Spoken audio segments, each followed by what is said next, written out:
શ્યામકુમારના નમસ્કાર। અરીસામાં જ્યારે આપણે આપણો ચહેરો જોઈએ છીએ ત્યારે આપણને આપણું જ પ્રતિબિંબ ડાબું જમણું ઉલટાયેલું દેખાય છે।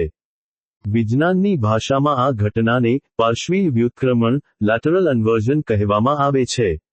સામાન્ય રીતે આપણને એવું લાગે છે કે અરીસો આપણી જમણી બાજુને ડાબી બાજુમાં અને ડાબી બાજુને જમણી બાજુમાં બદલી નાખે છે, પરંતુ વાસ્તવમાં અરીસો ડાબા જમણાને ઉલટાવતો જ નથી।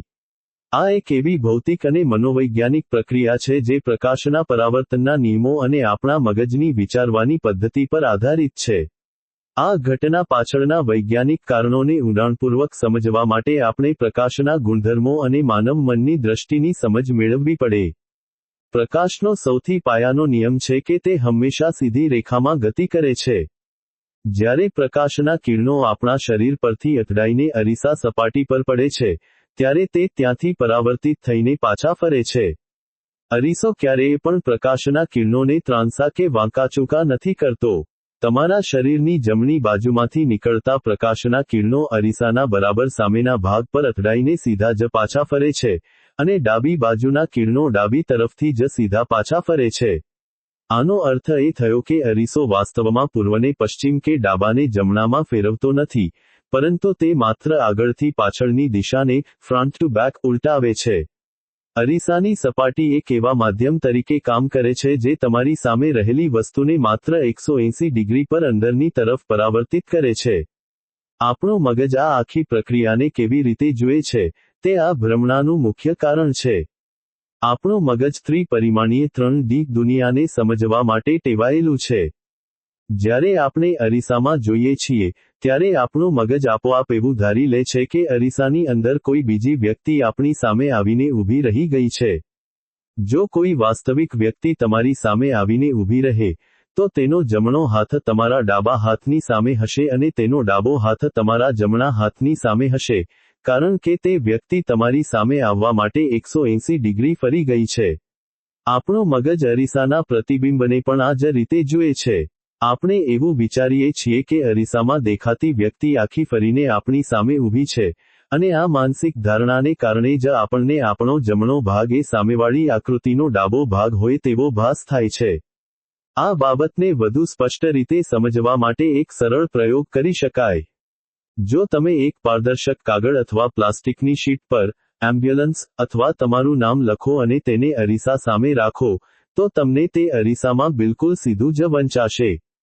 તેનું કારણ એ છે કે તમે કાગળને અરીસા સામે રાખવા માટે તેને ઉલટાવ્યો નથી, તમે માત્ર તેને સીધો જ અરીસા તરફ કર્યો છે। પરંતુ જો તમે કોઈ સામાન્ય કાગળ પર કંઈક લખો અને તેને અરીસા સામે ધરવા માટે કાગળને ફેરવો, તમારા તરફથી અરીસા તરફ કરો, ત્યારે તમે પોતે જ તે કાગળને ડાબેથી જમણે ફેરવી નાખ્યો હોય છે।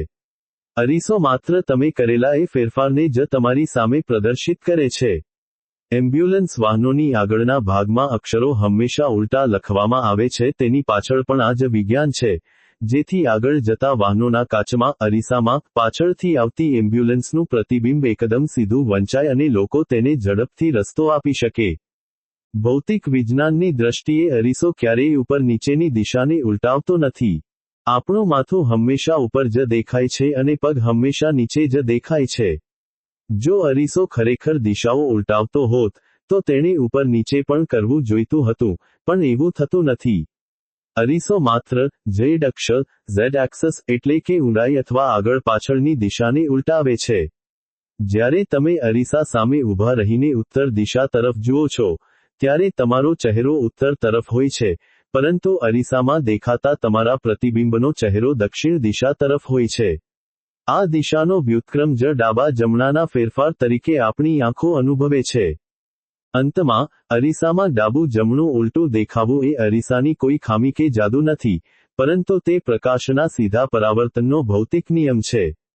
અરીસો પૃથ્વીની જેમ પરાવર્તન કરે છે, જે ભાગ તેની જેટલો નજીક હશે, તેનું પ્રતિબિંબ પણ એટલું જ નજીક બનશે, અને જે ભાગ દૂર હશે તેનું પ્રતિબિંબ એટલું જ પાછળ બનશે। આપણું મગજ આ ભૌતિક સત્યને સામાન્ય માનવીય હલનચલનની નજરે જુએ છે અને તેને ડાબા જમણાના ઉલટા સ્વરૂપમાં ગોઠવી દે છે। આમ, વિજ્ઞાનની દ્રષ્ટિ અને માનવ મગજની મનોવૈજ્ઞાનિક પ્રક્રિયાના અદ્ભુત સમન્વયને કારણે જ આપણને અરીસામાં આપણું પ્રતિબિંબ પાર્શ્વીય રીતે ઉલટાયેલું એટલે કે ડાબું જમણું દેખાય છે.